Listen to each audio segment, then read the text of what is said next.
Well, hello team, Troy here. Look, I'm just leaving Doncaster Plaza now. Just had a really great meeting with a lady that owns two restaurants. They both have front of house, back of house, and then also do some catering.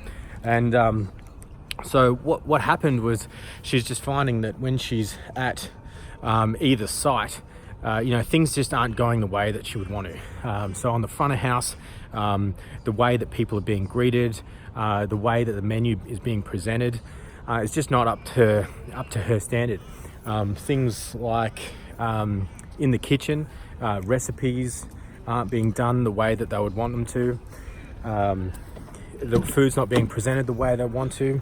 With the catering, the lady that is responsible for following up potential leads is just not responding to inquiries the way that she would want to. And so as a result, all of these things are just equaling just a drop in sales of clients and just creating even more and more dependency on her.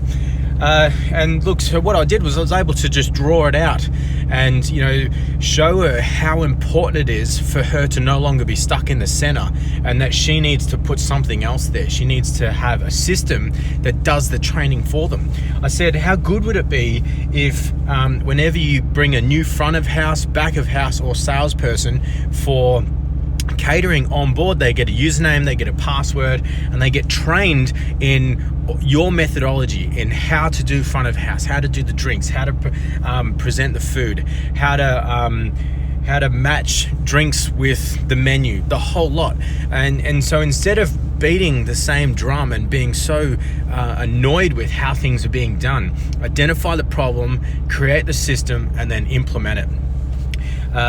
So yeah, look, I just thought that was really worthwhile sharing. And if you ever think to yourself, like, I don't have enough time to be able to dedicate to the implementation of systems, well, that's what this lady said to me today. She's like, look, I just don't have enough time. And I said, well, as long as you keep training front of house staff and letting them go, as long as you keep bringing in chefs that don't want to follow the recipes that you have, as long as you have managers that manage your catering events not the way that you want, you're never going to get the end result. You're never going to have enough money and enough time to be able to do the things that you want to do. So implementing these systems and working with someone like us to help make that happen isn't really a choice. You have to do it. You have to create the systems.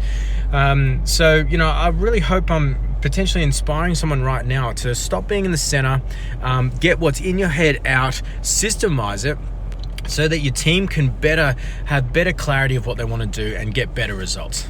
Anyway, I'll speak to you later. See you later.